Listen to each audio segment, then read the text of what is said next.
Hello, I'm Dr. Stephen Hassan with another episode of my podcast, Cult Conversations, the Influence Continuum with Dr. Steve Hassan. And I have an old friend and colleague with me today, Hoyt Richards, who I haven't interviewed for the podcast yet. We've only been doing it it's our third year, but damn, Hoyt, forgive me, buddy. No, please. But it's good we're to see friends, you. Yep. and we go back, and we have lots of valuable information to share together. I'll just read a little bit of your bio first, and then we'll jump in, buddy. You're an award-winning actor, writer, filmmaker, and founder, CEO of Tortoise Entertainment. You're also one of the first male supermodels, and you got to hang out and kiss all these incredible, legendary female models. Part of the job. And you're still looking darn good, buddy. Well, thank you. So keep it up. You're from Philly, and congratulations on the Eagles win. Oh, huge. I know you're a big Birds fan. You moved to LA, and you've been doing over 40 films to your credit. You direct, you produce, but on the Cult Conversations side, you were involved with a UFO-ish kind of cult for 20 frickin' years. Yeah, I was. And before you were in the cult, you were in Princeton and a quarterback at football there, and just, a really cool guy who was meeting the wrong person at the wrong time, and we'll get into your story. And man, oh man. So we're was it Vanity Fair did the big expose on the group? It was February issue of 1990 was Vanity Fair did like a 15-page expose, which was the first real publication, certainly national publication, that called us out as a cult. And I did end up escaping the group until 10 years later. So there was a bumpy ride after that, as you can imagine. And it was so let's. What else do we want to say? You've been involved with also you were hosting your own podcast series called What the Flock. Yeah. What the F? That's what right. The Flock. And you've been helping me on cases over the years as well. And you're very much involved now in telling your life story.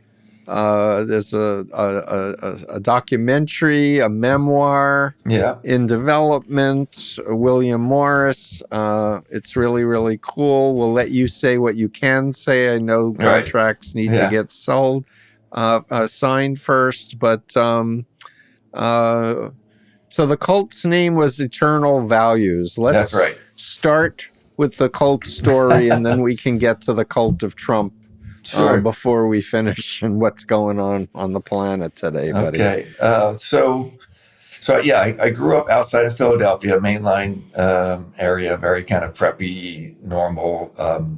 I always think that there's a lot of preconceptions out there. People think who these things happen to. And one of the reasons I feel quite compelled to tell my story is because it kind of runs into the preconception of what people imagine and the type of person that gets involved with this. So I didn't come from some terrible family. It wasn't like I was a runaway. It wasn't like I was a drug addict, or it wasn't like I was a loner. My early life was quite successful from a lot of points. I did well at school. I did well with sports. I made friends easily. But that was also kind of where my vulnerability existed. I've learned from actually doing a lot of cases with you that the family background always contributes in some way to create the landscape where the vulnerability that the cult or the cult leader will then exploit, right? Yeah. And for me, I had a very controlling mother, well-intentioned, but because of her own issues with abandonment and certain things, she was very, very controlling. She had very high expectations for her children, and basically it was her way or the highway, in the sense that she had an idea of how her children should behave and perform. And if you didn't behave that way, she took it very personally, and she let you know that. And which is cultic, all right? That's kind of a framework of how it works. So for me, like I said, I felt like on many levels I'd been dealt a winning hand because I seemed to be kind of cruising through life pretty easily. And when I was 16, I was up on Nantucket, and my family summers there every summer. And that was where I just put my towel down on the beach next to my friends who were all there. And shortly thereafter, this gentleman, came up and put his towel down next to me and immediately started engaging me in a conversation. And I would say at that time, if I had a vulnerability, it was really based on the fact that I felt like I didn't really know what I wanted to do with my life. Now, I think that's pretty common for 16-year-olds, but I also, because of the nature of my family, I felt pressure that I should kind of figure this out. I should have some sort of game plan. I should kind of know what I wanted to do. And I hadn't really found any kind of passion, and I hadn't really found any direction. So that was something that I was uncomfortable about and felt like I should have that. And so when this gentleman sits down next to me and starts kind of engaging me in this conversation about, Eastern religions, philosophy, ancient civilizations, astrology, all these sort of things that I'd always had some curiosity about, but also the whole idea of like the law of karma resonated with me because this was Frederick von Meers. Yes, his name. The gentleman I met was Frederick von Meers. I kind of like mirrors, right? Which he kind of played on that. His real name was Freddie Myers. He was a Jew from Brooklyn. And, I didn't know he was Jewish. Really? Oh yeah. I didn't know that. He completely camouflaged that and became this kind of Dutch descent, waspy guy, Frederick von Meers. So it was all fabricated. I remember watching that show.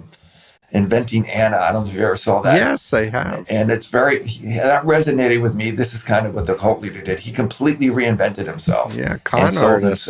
Yeah. And so I meet Freddie, and he goes on this kind of dissertation, and I was actually enjoyed the conversation. And he spoke to me like an adult. At this point, I'm 16. He's probably mid-30s, around then. So he didn't talk down to me. He was very engaging. He was quite funny. And basically, from that conversation, he dropped a couple bombs on me, which kind of played a factor later, which was like he looked at my group of friends and he said, you're different than they are. And I remember going, well, I don't think I'm that different than them. And he's like, no, you have a much different destiny than they do. And of course, that intrigued me. That also kind of rubbed my ego the right way, And he would also certainly frame certain kind of parts of the conversations by prefacing it by saying, "Well, you're very smart, so you'll understand this." And that I've learned in retrospect that's a technique to kind of, you can't really counter someone once they've said that, because they've given you a compliment and said you understand it. So if you don't really understand what they're saying, you feel very stupid and you don't want to admit that. So you just kind of go along. Yep. Yeah. No, it's a technique for sure. Yeah. And so we had this conversation, and it basically ended with him saying, "Listen, I throw parties at my house pretty regularly. You should come to one of them." And at 16, I'm thinking, well, free beer is awesome. So now if he's going to a party, I mean, why? And he said I could bring some friends. And I said, okay, great. So this is how this relationship started. I went to one of his parties. I brought a couple friends. There was lots of alcohol, and they were a very eclectic group, people our age, people up to like the 60s and 70s in age. And they were all kind of the New York scene, people from Studio 54, all of that kind of crowd. So I remember not feeling like I was blending in any way, but just curious and interested by it. And he just became this kind of eccentric character that I would see on the island over the summers. Mm-hmm. And that's really how it started. It was not one of these things that I would say was like a full court press of indoctrination. No, It was he was really, grooming you. You yeah, were it was a also a grooming. minor. You were 16. Yeah, I was 16. And so I would see him during the summers, and it was very casual, and it was friendly, and I would sometimes go to his parties.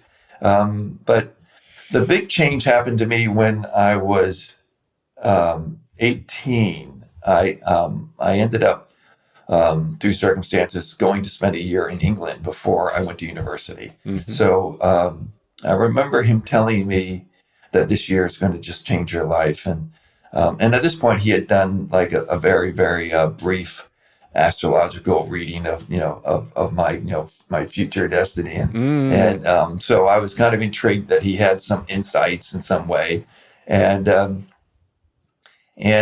did. I went to England, had an incredible year, and I thought, well, that in some way, I thought that gave him validity. And when I came back from that year in England, I was in Nantucket, and I saw him, and I said, at this point, I'm going to be going to college at Princeton, and I'm going to be playing football.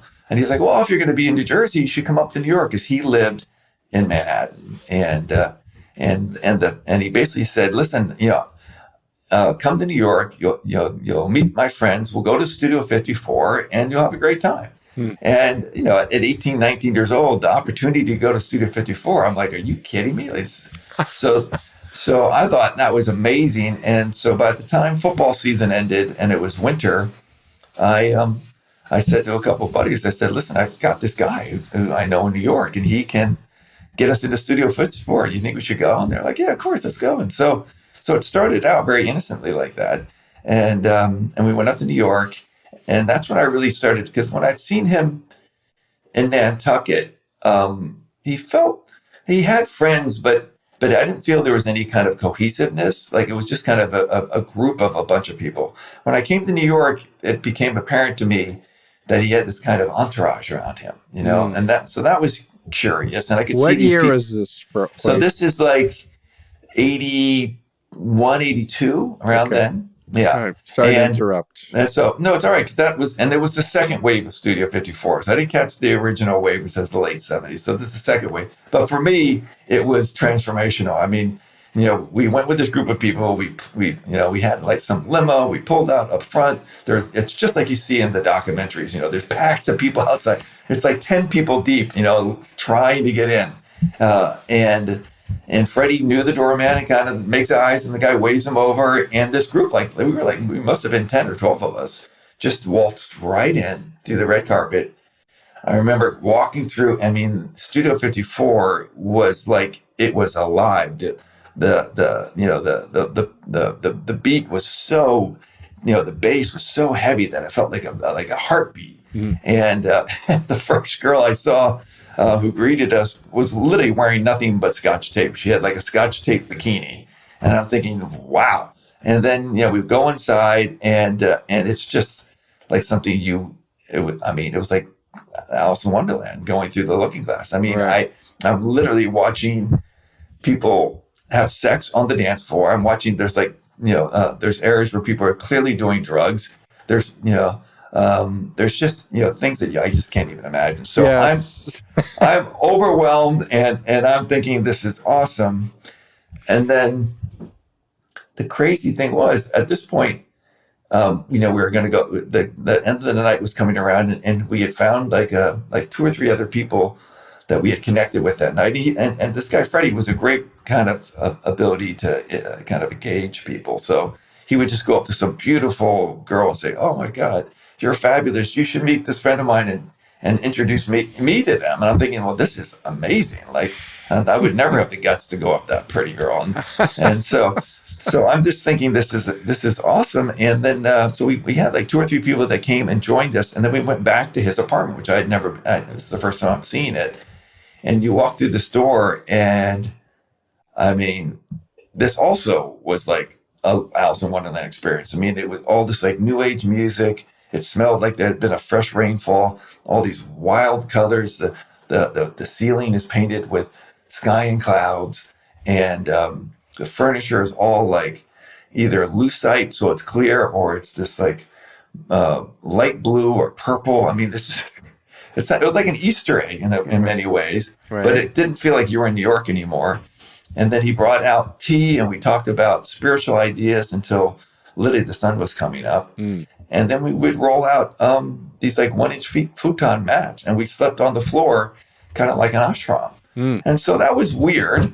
But I mean, you're in college, and I'm thinking, well, this is, okay. I mean, and I don't expect this guy to have, a bunch of beds. And he offered that this is the way it would be. And so it was just kind of this person that I thought was very different, but I thought was harmless. Right. And so I really made a couple more trips from the school up there to kind of do the clubbing thing. And he could get into all the clubs. It wasn't just Studio 54. The nightclub life in New York was extraordinary. And that was my first experience, really spending time with him and getting to know this kind of entourage that was around him that really kind of looked at him with a certain kind of reverence. And that's when I sensed there was maybe something more going on. And I really try to tell people that my experience with Freddie and Eternal Values, like it wasn't Eternal Values. Like I watched it become a cult. It was kind of like getting in the ground floor of a startup and watching it become something else. So it went from being just this kind of entourage with kind of a narcissist at the center. Right. Yeah. Right. A cult of personality. Right. Exactly. To becoming a cult when this, when this metaphysical writer named Ruth Montgomery, she had been quite successful in the metaphysical community, creating these like 8 or 9 books about different metaphysical titles. And she was into reincarnation and this idea of walk-ins. Now, a walk-in was supposedly a person who... An extraterrestrial walk-in. Well, kind of, yeah. I mean, the idea was if a person was suicidal and had kind of lost their will to live, rather than just kill themselves, they could give up their body and another more enlightened soul could come down and replace them. So they wouldn't have to go through childhood. They wouldn't have to go through, spend all that time. They would have to take on the person's karma, but they would have the opportunity to do great work, in an adult body. And then the way the kind of urban legend went that, this happened to Lincoln and it happened to Benjamin Franklin. All these great people have been walk-ins. So she had written a book about that. And at this point, the cult leader had a sidekick, this guy, John Andreatis. And he was kind of the whiz kid, and he could recite scripture by memory. He was a very impressive guy. Really had a very deep devotion for God, and was very impressive. But he had reached out to Ruth and said, I want to be curious about my teacher. And then she did her research and determined that he was a walk-in, and started to have conversations with him. And it ended up that she, in her new book called Aliens Among Us, she included 4 chapters about Freddie and his friends. I'm in that book as well. Aliens Among Us. Aliens Among Us. And the idea was that some of these souls are coming from other places in the universe, and they're, incarnating here on Earth, and that ultimately everyone on Earth is in some form an extraterrestrial. But these people were conscious of it, and they behaved, differently because of it. And that attention that Freddie got from being in that book is when kind of we had to come up with the name Eternal Values. And at this point, I'm just starting to finish my time at Princeton. And the way for me, it really kind of, where the hooks, you could say, really went in with Freddie was, I was playing football, and I was supposed to start my junior year, and I was in position where I might start this year, and it's a big deal, but I was having all sorts of problems with my shoulders. They were kind of partially dislocating, and when I would tackle, like my arm would go numb, and I would be like back in the huddle trying to shake it back into feeling, and I'm like, I can't play like this. I can't, it wasn't every time I tackle, but a lot of times, and I went to see the trainer, and the trainer's like, it may be time to kind of hang up the cleats. And I was not ready to hear that. So I actually went up to New York to see a shoulder specialist that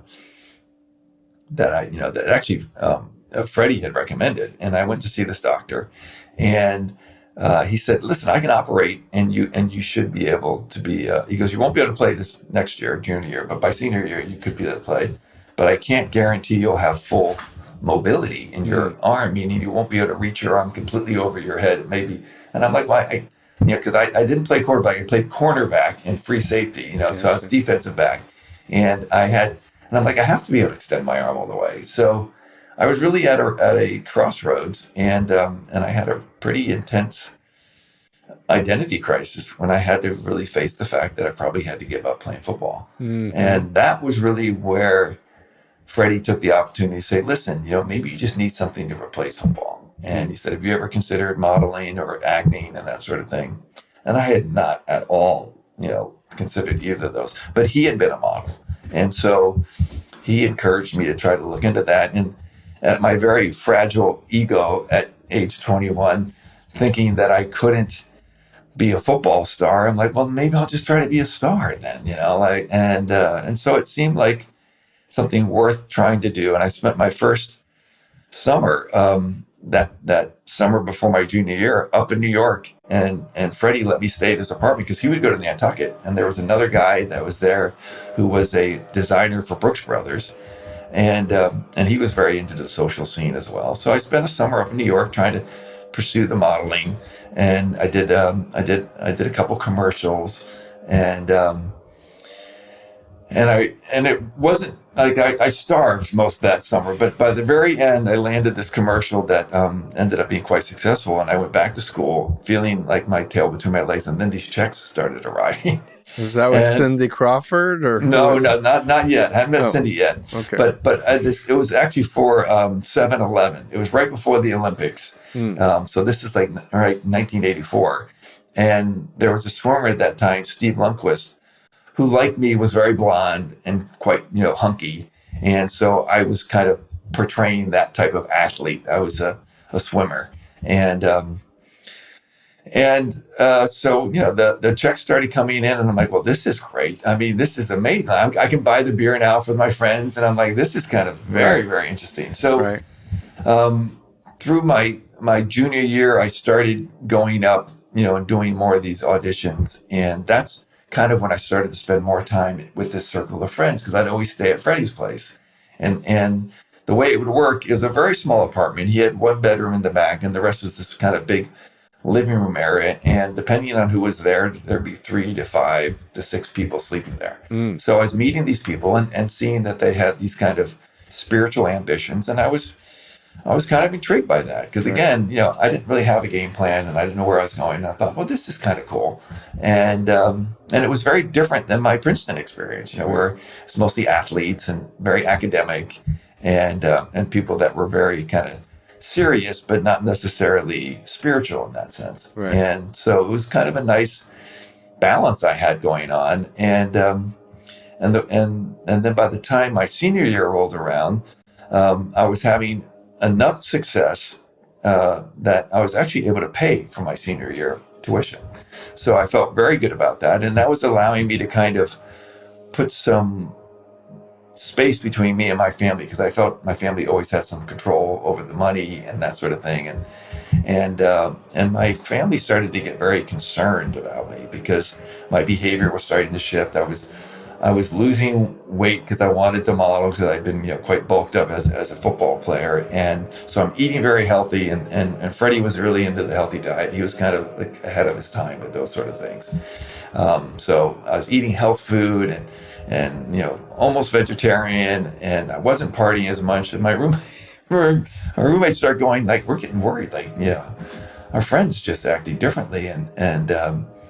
And they went to the school therapist and said, we think there's something wrong. And they said, well, what's wrong? He said, well, he doesn't party as much anymore. He's like eating all his healthy food. And the therapist is like, well, it doesn't sound so bad. Right.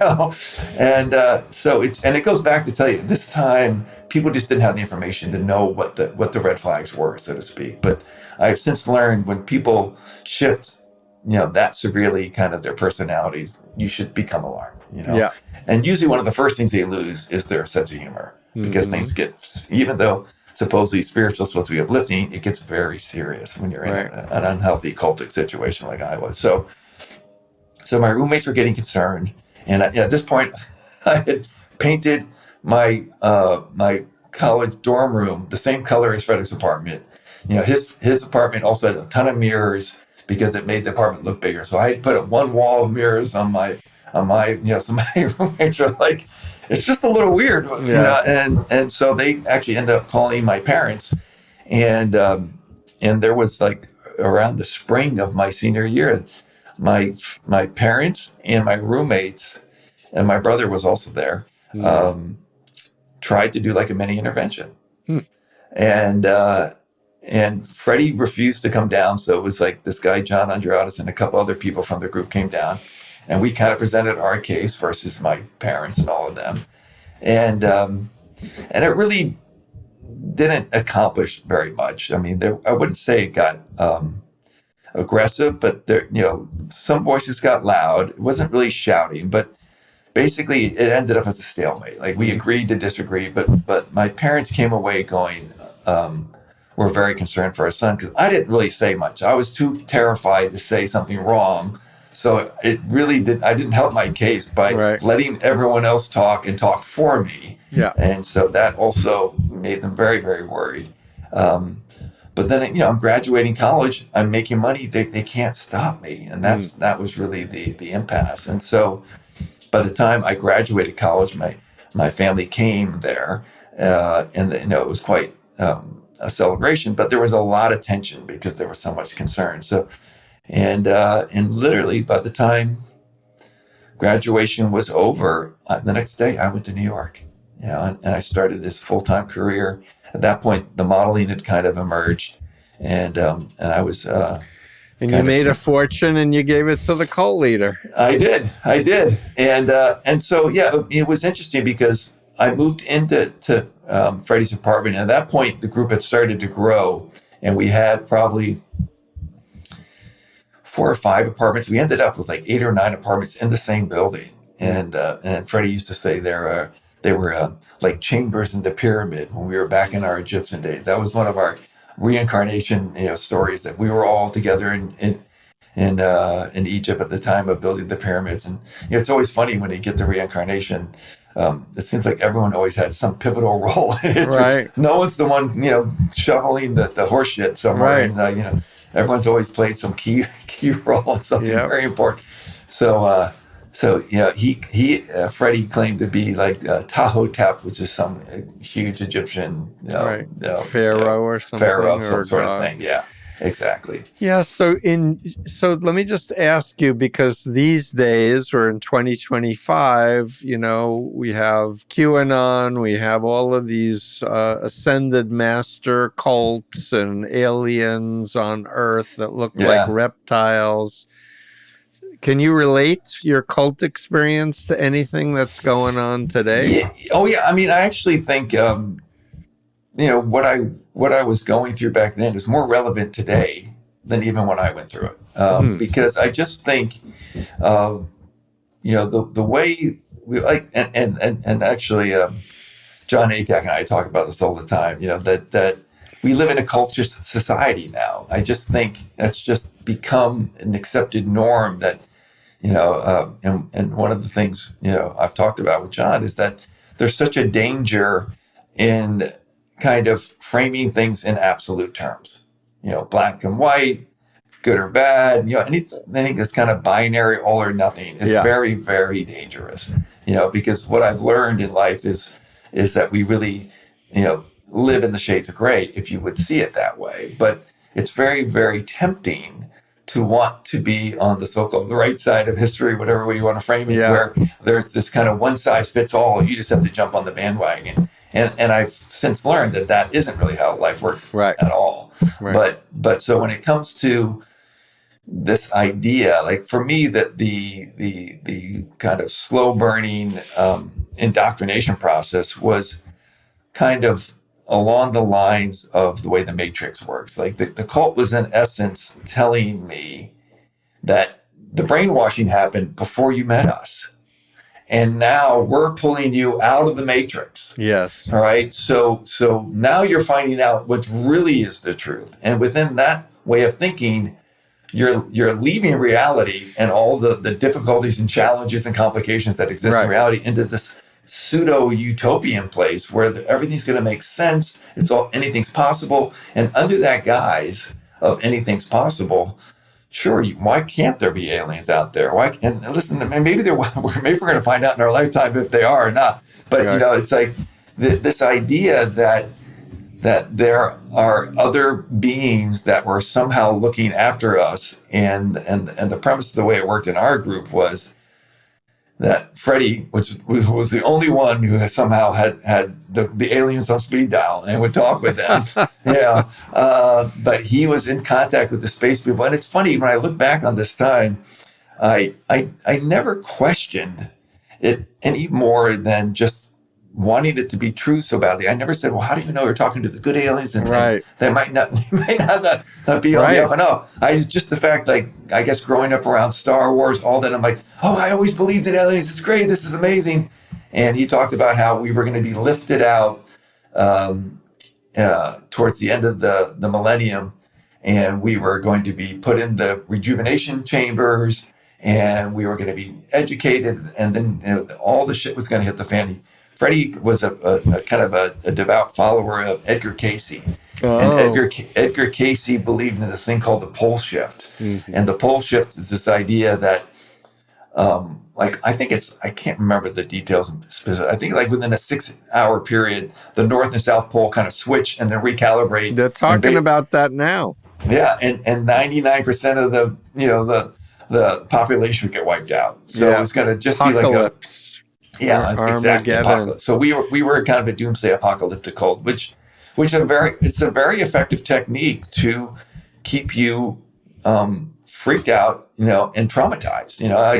I always felt like I was walking on eggshells because there was this looming ticking clock of this apocalypse that was coming, and it really, really affected my psyche. So this idea that all these sort of things, can occur, keeps you in that kind of fight or flight mode. So you can't really rationally think very well in that mentality. Right, and this was before cell phones. So exactly. Now people are getting programs all the time on social media and seeing these AI videos of aliens that talk with confidence that, they're visiting us, and people stay on for hours, and they don't realize if you're watching this over and over again, it really does affect your ability to think. Yeah, it really does. And I remember kind of the slow progression. Like when I first really kind of settled in with the group, there were certain things, because we read the Hindu Vedas was the primary scriptures that we read, which are legitimate scriptures. We also read the Bible, we read the Quran, we look into Buddhism. So the basic premise was pretty positive. It was basically trying to find that there were a lot of commonalities in religions, and that people always focus on the difference. But if you kind of look at the origin stories of most of the major religions, there's a lot of overlap. Right. So that was constructive. But as I was coming into the group, I was noticing like sometimes the behavior of the group didn't seem to be kind of inappropriate, inconsistent with what I was reading in the scriptures, and so I was starting to ask questions, and that was not received very well. Right. I mean, they tolerated it at first in the beginning a little bit, but then it's like, listen, just shut up. Can't you see what everyone else is doing? They've been here a lot longer than you. Why are you being a pain in the ass? Yeah. And so that's how you slowly erode your critical thinking. You start thinking, I'm the problem. I shouldn't be asking questions. I should just take the lead of others.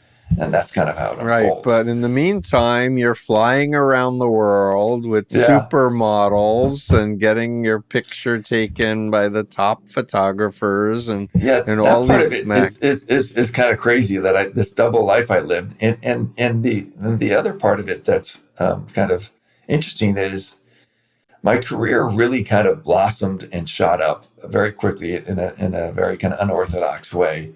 And I was convinced, here's the magical thinking part of cultic life. I was convinced the reason I was having such success was because I'm involved in this group, and I'm in. This is my secret weapon. No, because I'm looking at other guys in the industry and the girls and I'm thinking like I can kind of see some certain superstars, like why they became, but I didn't look at myself with that lens, and I'm like, I have no idea why I seem to be kind of having. Anybody so look up Hoyt Richards and look at photos of him before with this self-doubting crap. Well, I mean, it was just the way I looked at it, and so I always thought that this is my secret weapon. That this is the only thing, and of course that was being reinforced by the group as well. That I'm sure he put it in your mind. This is your destiny. And then how did he get you to give over your money? Well, that wasn't actually that hard to do because the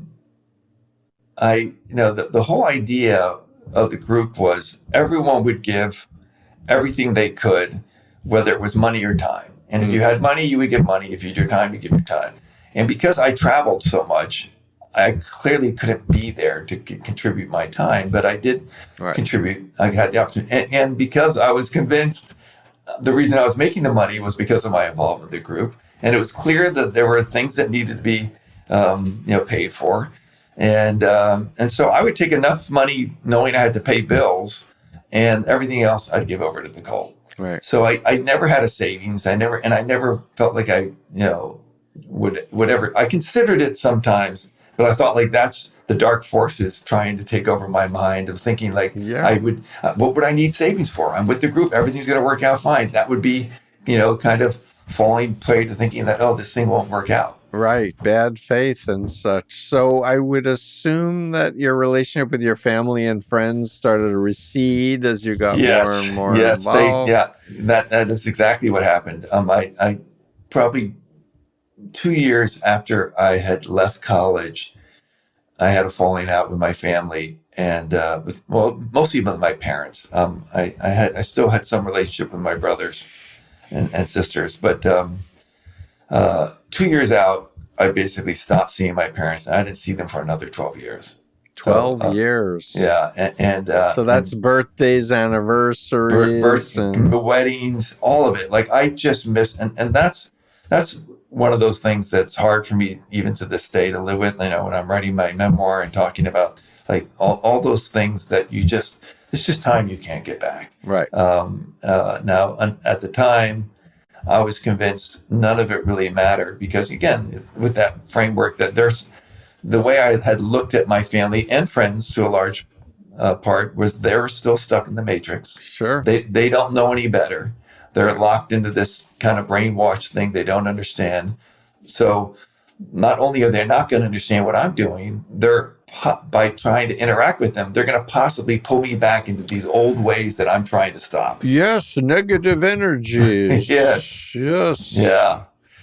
So that is, textbook cult indoctrination. You kind of separate from all the people that remind you of your original self, and you're building up the cult personality, of which I was. And then I had to have this other personality, which was also the guy that went out and did my job. So to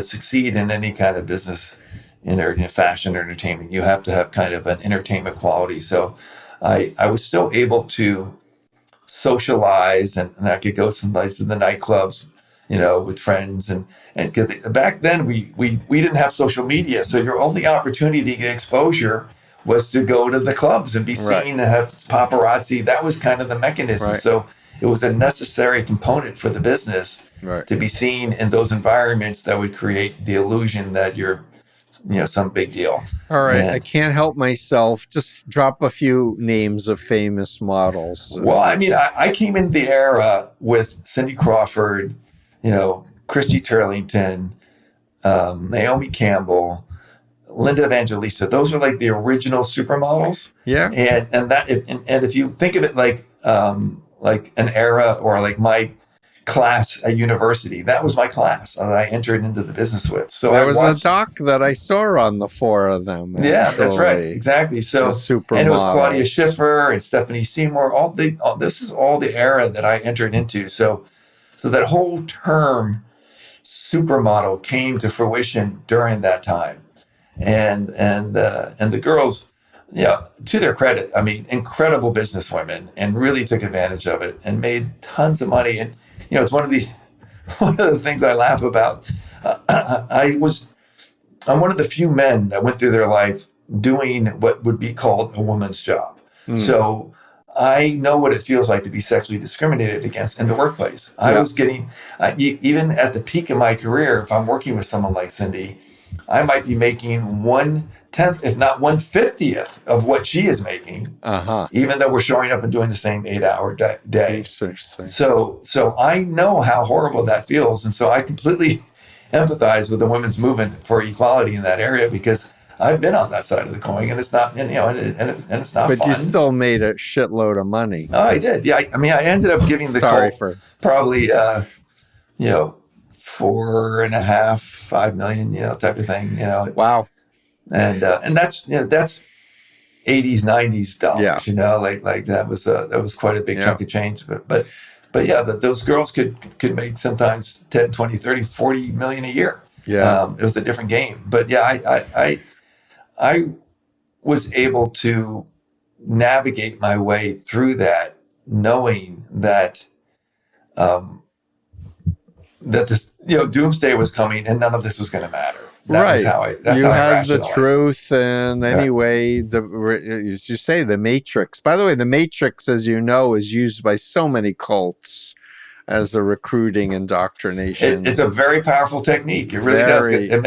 Because the ability to say the brainwashing was before you got here is very powerful. De-brainwashing. Yeah. We're de-brainwashing you, and that's how they turn you against your parents. Like, we all have issues against our parents. That's just part of the human condition. Yeah. So to kind of frame it from the point of view that this is why they behave the way they behave, and the last thing you want to do is emulate and become like them. Right. So that pushes you away.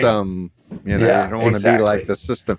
So let's just move a little bit further. So at some point, I remember you telling me your brother tried an intervention with you. So the way it played out was Freddie lived a double life himself. And this was me at the time being oblivious to this. He claimed that he was asexual, that he was, he was clearly gay in his earlier days. He's very flamboyant, big personality. But he claimed that he was beyond all of that. And he'd also done a lot of drugs and all that. And he's beyond all of that. Well, covertly, he was seeing male hustlers, and he was doing cocaine, it's a classic case of you see what you want to see. Right. And for me to hold on to the paradigm that I wanted to, that I joined the spiritual group, and this is my spiritual guru, and that he's this enlightened man, I can look back at it now and say, oh my God, get your head out of your ass. It's so obvious what's going on here. It's as obvious as in the 1-bedroom apartment where I was still, even when I'm making over $1 million a year, I'm still coming back on the Concorde back to the apartment and putting my mat out on the floor. I never had my own apartment and never had my own space, but in that system, Freddie would sleep in the bedroom, and he would have these people. He made money doing astrological readings, so they would go back in the back bedroom and they listen to his reading. Then he would go talk with them, and that was kind of the routine. So then he started having these kind of shady looking people showing up. And I had witnessed him many times just on the street, just being kind to a homeless person. And I thought, oh, this guy's so enlightened. He doesn't see differences. And this is the guy, Freddie, who was very into the social register, talked about princes and dukes and duchesses and all this sort of world that he loved. But he seemed to have this certain affinity to the people down in their luck. So these people would come in the door. They were always men, and they seemed to be very, very, shady, and he would take them in the back room, and then he would come out an hour later and said, oh, Lord H, that was my nickname then. Lord H? Lord H. And because he called us all dukes and duchesses, and that was all kind of that. And so he said this one's having such trouble with his wife and family, and I remember him showing me this guy was shot twice, and the guy lifts up his shirt, I see 2 scars from bullets, and I would peel off $100 thinking I'm helping this person down on their luck. And then I found out after he died that these were tricks, that were being done in the back room. And so through this approach, he got, this is the time when AIDS was happening. This is late 80s. So he actually became HIV positive, found out about it, didn't tell anyone, and continued to sleep with people, and then eventually died of the complications due to the AIDS. And but we were all oblivious at that point. We were like, this doesn't make sense. We were convinced it was some kind of staph infection.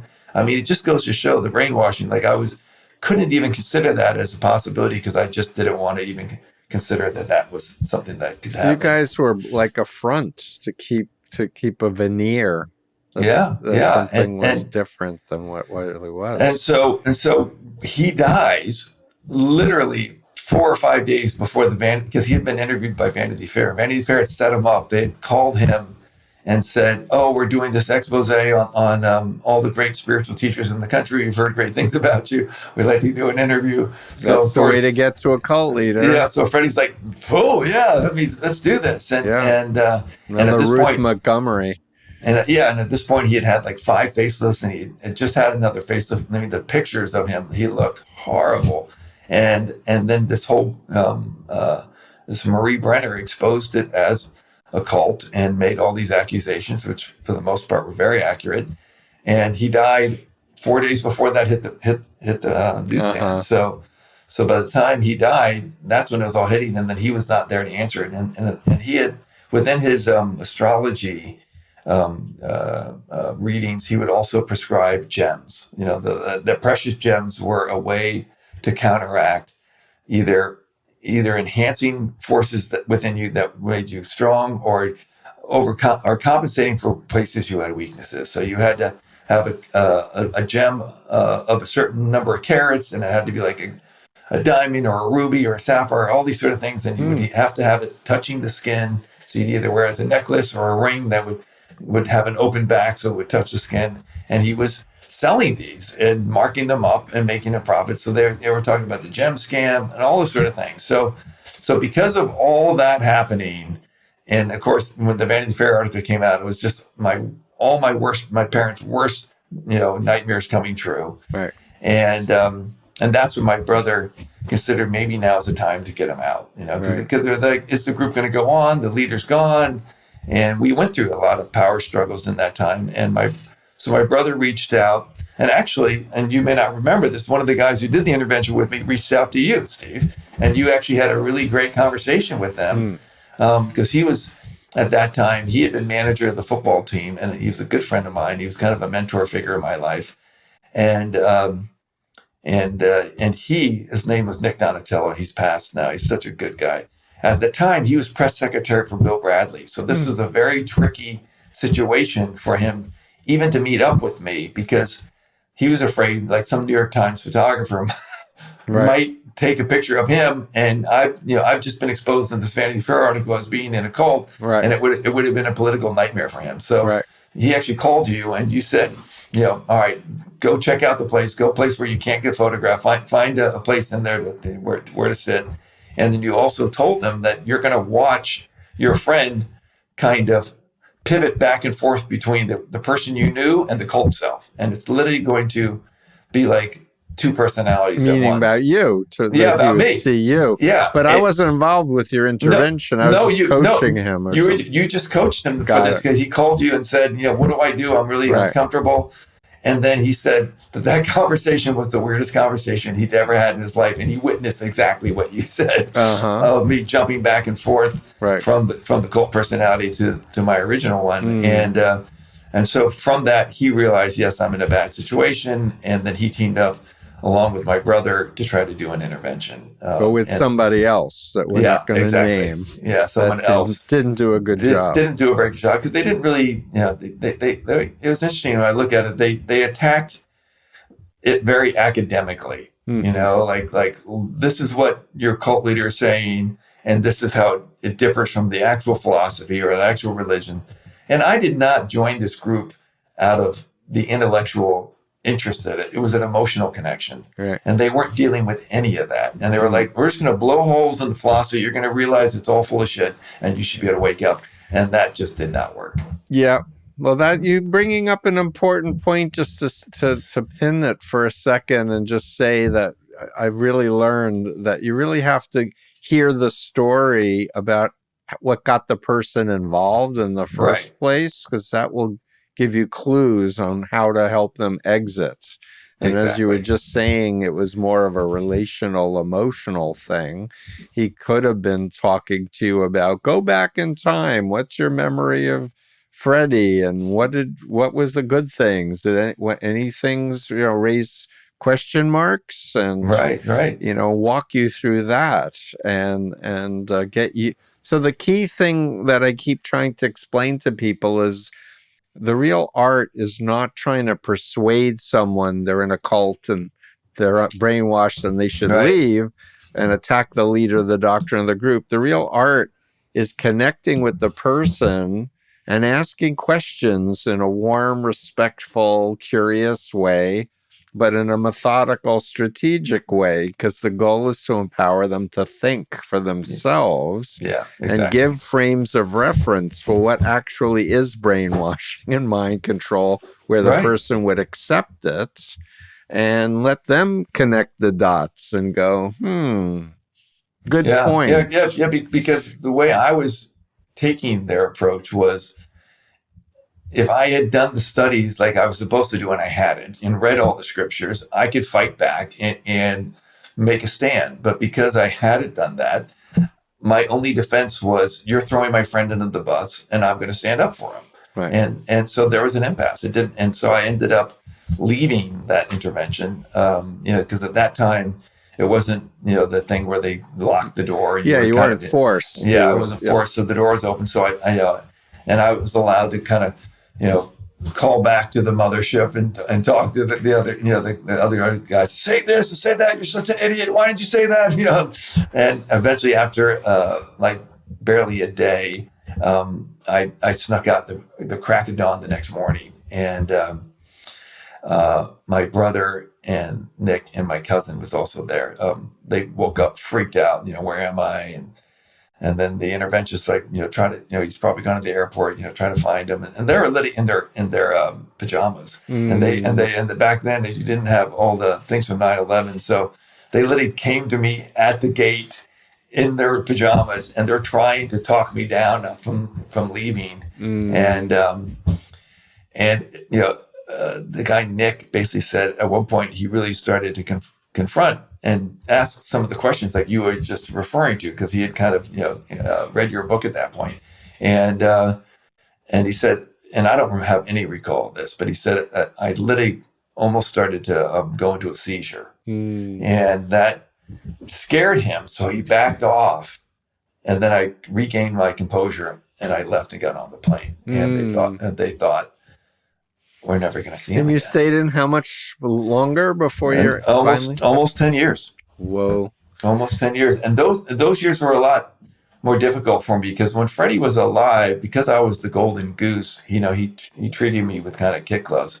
And that kind of favoritism really built up a lot of resentment within the other members of the group. So once Freddie was gone and there was a whole power struggle, who would kind of lead the group then, the leader and a lot of people in the group had a lot of bad feelings towards me. So I got crushed a lot more over that. Yeah, they made you shave your hair off at some point. The right towards the end. I mean, this is where also love plays a great part in my story. So one of the main premises of our group that was put forward by Freddie, and I would do my psychoanalysis of him and say, because he was born to a 16-year-old unwedded mother, and so she was so young that she basically gave him over to her parents, and then he had 2 or 3 more other sisters. He had told us that he was an orphan, from age 4, so he lied about all of that. But I think that lack of parental kind of influence, I think he never had.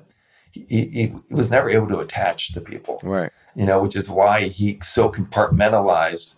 Oh, you can have sex with someone, but you should never be romantically involved. Like, that was the downfall of mankind, and that was the premise, that romantic love was just the downfall of man. Yeah. So the idea being, not only was it unhealthy, but then the end of the world's coming. Why would you get involved with someone? Why would you even think about bringing in kids to this, the shitstorm is about to hit? Right. So that was kind of the way it played out. And when the Vanity Fair article hit and we had all this bad press, we were already in the process of building a kind of a compound down in North Carolina that was going to be a safe place that was going to exist once the shit hit the fan. So now that Freddie had died and no one had the aliens on speed dial, we're like, well, I guess we got to remain down here and fight for crumbs in the apocalypse, which was not the scenario I signed up for. Like, right. I was all for the spaceships and the rejuvenation chambers, but this idea of guns and fighting, for our lives, I'm like, I don't know if I like that one so much. So I was really conflicted.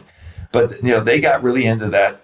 We had built this huge, we had renovated this huge lake house. We had 4 years of stored food. We had guns. We had gold, ready for the economies to collapse. Survivalist. Yeah. So we went through all of that. And simultaneously, I'm still working all over the world and based out of New York. So I'm not down there as much. And they're always giving me a hard time that I'm not down there enough. But then, of course, they want the money that I'm making. So it's kind of this push-pull relationship. And meanwhile, I meet this girl. It was around, I think, like 1995. And we really hit it off. And so I covertly start seeing her, without telling the group. And they can't really monitor because I'm in New York. The rest of them are down in North Carolina preparing, for Doomsday. And I can't see her very often because, I'm traveling all the time.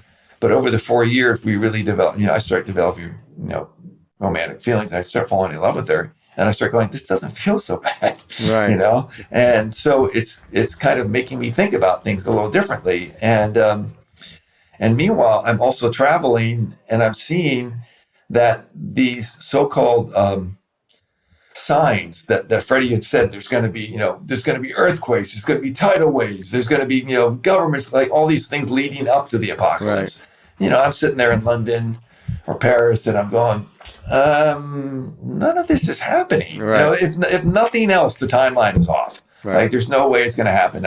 So this is now we're talking like end of 98, beginning 99. I'm starting to have doubts so it's like my critical thinking is starting to come back a little bit at this point. And then under a moment of vulnerability, I admit to the group that I have these doubts about the timeline. And they, and then of course I'm being treated like a heretic and a blasphemer because they're kind of in their bubble down in North Carolina thinking that this is all going down. And I'm like, I'm not so sure.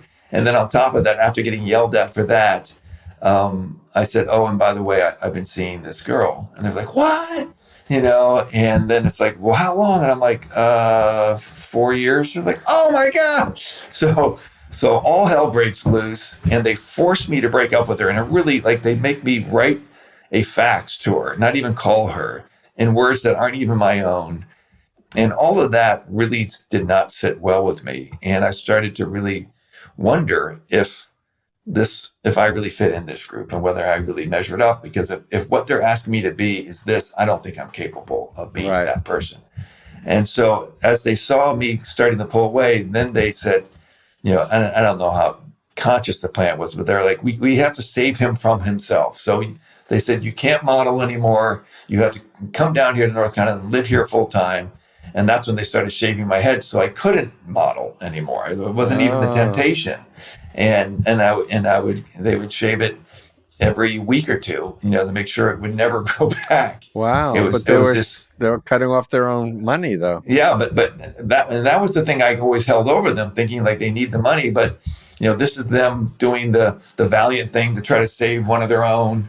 And of course, my job was then to be basically the bald housefrau. I had to be the first one up.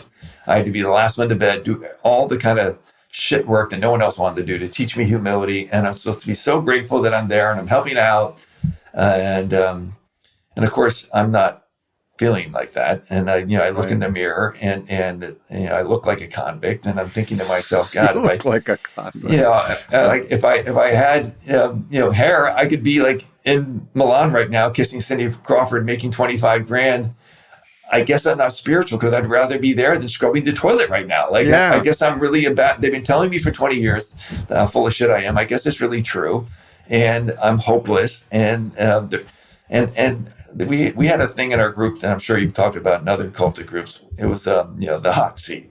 And when I got moved down to North Carolina, the hot seat was this situation of where you'd be sat down and the group would literally, like a mob, would come at you and verbally assault you for anywhere from an hour or two, and it might go to 10 or 12 hours, depending on I first heard about it in Synanon, as my recollection. So and I would just go catatonic. I would just be so freaked out and so afraid to say the wrong thing that I couldn't say anything. And it was just an absolute misery. And the way you process it is eventually I get to the point where I'm just begging them for it to stop. Just tell me what to do to make it stop. And then it's like, then you're being treated like the brain damaged little kid is hopeless. And they're telling you that, okay, well, you need to do, we suggest you doing this and this and this. And how I process it is, well, I asked them to tell me what to do. They're not telling me what to do. I asked them because you're not seeing it clearly enough to realize they've created the scenario where you feel so caught.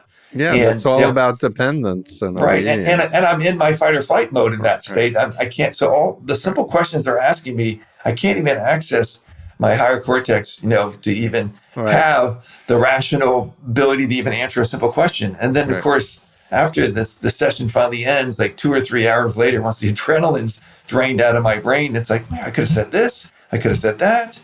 Right. Oh, man, I guess I really am brain damaged because, look, I can't seem to do it. So it becomes self-fulfilling prophecy. Right. So it was a nightmare. And so that went on for about 9 weeks, every night. And I'm not exaggerating. It was every night I would be hit by the firing squad. And that's where I started to say, you know what? I think they're never going to give up because they're the true seekers. I'm clearly a loser. I'm not fixable. They're not going to ever try to stop, giving me a chance. So the least I could do is relieve myself from them so they can spend all that time, because this every night this is happening, doing something a lot more constructive than dealing with a lost cause. So you were saying that logic is so so convoluted, but it's also, I would say, it's the human spirit finding some rationale to get you out the fucking door. Absolutely. Right? So I'm thinking I'm doing the altruistic thing by relieving them of my dead weight, and that's how I eventually escaped. Right. And then I went into major PTSD for about a year and a half, almost 2 years, until so I was convinced it was me. And then as I've researched, and I think you might even say it in your book, that it takes at least a year, if not two, to be out of the direct influence of these people, to consider the idea that, okay, I might have issues, but maybe the environment I was in has something to do with how shitty I feel about myself. And that only was allowed to happen because I bumped into another ex-member from my group who'd been living in California, because I moved to California. I put as much landmass between me and them. And this is the crazy part of the story. I actually moved in with Fabio, I was going to say, unfortunately, we're going to need to wrap up in the next 5 minutes. But ultimately, Fabio was there when I needed him most. Yeah. And he was such a great guy. And he even said, he goes, Hoyt shows up at the door with the shaved head. He's like, he was a shadow of the guy I knew. But he goes, I've learned in life that when someone's gone through something traumatic, all you do is give them a safe space and some stability and some security. And when they're ready, they'll come talk to you. Right. He goes, and he just let me incubate. And so basically I was able to connect with a guy who had left the group before I had. And we ended up rooming together because I felt like I had overstayed. Fabio let me stay at his house for free. He was so generous. I left with the shirt on my back. I had nothing. And you were probably ashamed to contact your family. And all of it. Yeah, of course. And I had no money. I was, it's just like a complete disaster. So ultimately, it was able to reconnect with another guy from the group, and I could see how kind of screwed up he was. I'm like, this can't be good. And he had left like 4 or 5 years before me, and we talked about it every night for like the first 6 months, deconstructing our experience. And that's when I kind of had the epiphany, like, oh, people are saying this is a cult. Do you think it's a cult? He's like, no, it can't. I'm like, do you know anything about cults? He goes, no. I'm like, neither do I. I said, I don't think it was a cult, but let me at least research And that's when I found your book.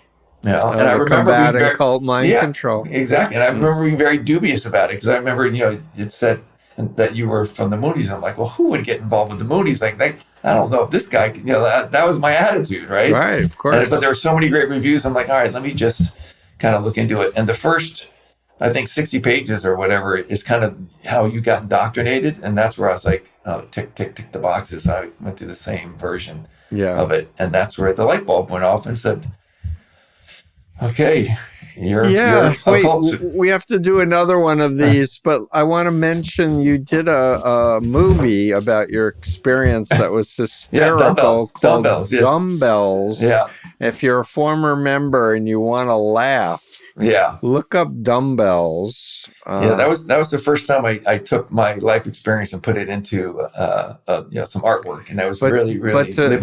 But the play on the word dumbbells wasn't that we were stupid; it was a workout thing. Yeah, right. It was a gym comedy. It was Jim a buddy comedy set. Showed up. Fabio's there. Yeah.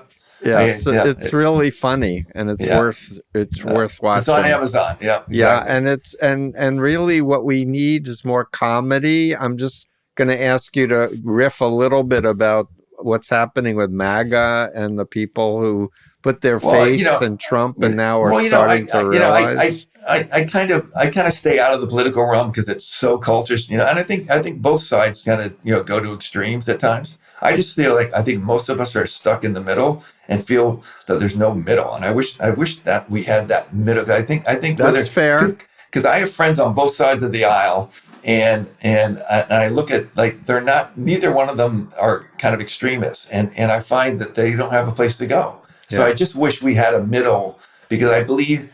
Probably the basic Democrat and the basic Republicans are good people and they want more or less the same things. I'm the middle, buddy. Yeah. I think both parties are corrupted by the system and the money and Citizens United and it reminds me of cults. So it's like that's why I kind of stay away from it. It's just like I don't study it. I recognize the kind of fear indoctrination techniques, like all of it's just like, ugh. But there are people coming out of the extreme left who are realizing that they went too far. Yeah. There's a group that's in the news because of 6 murders. It's a radical vegan cult. Wow. I think I've heard about this. Rationalists and Zizians, yeah. And there are right-wing QAnon alien things, but the key thing is we want to come back to a middle ground where we basically respect each other. We have human rights. We believe in rule of law. Totally. We want to not do to others what we don't want done to us. Yeah, the golden rule is a great thing to live by. Love is stronger than mind control. And that's all right. That's funny. Stuff. I have used that sentence of yours many times. And my closing thing is it's your mind and only you should control it.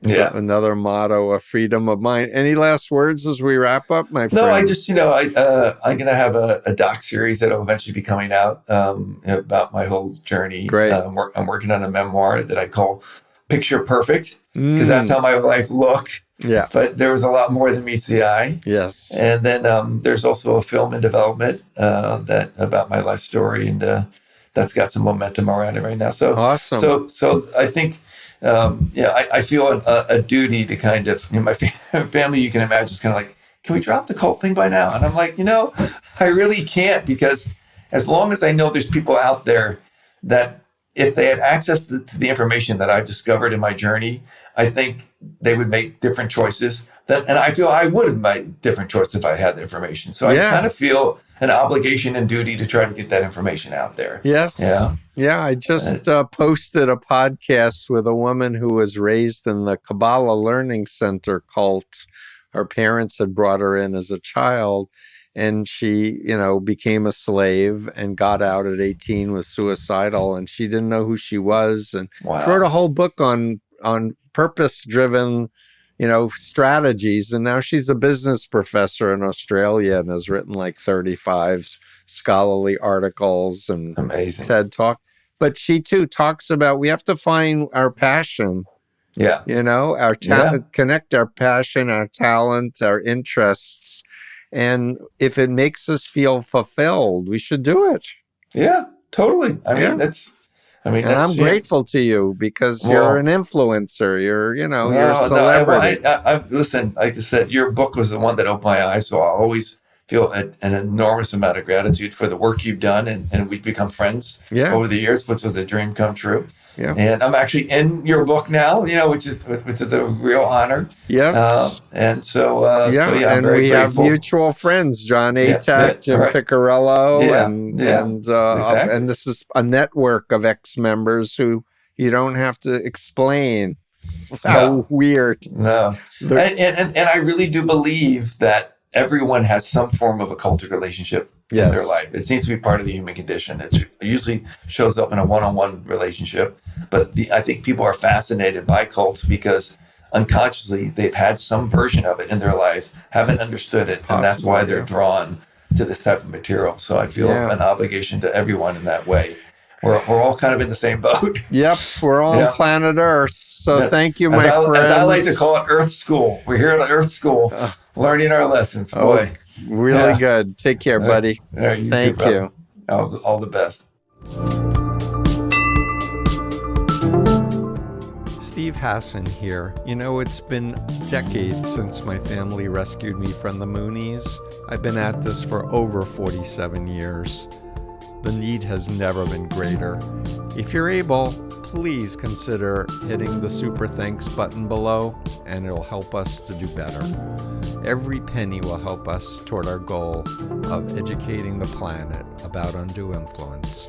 Remember, it's your mind, only you should control it.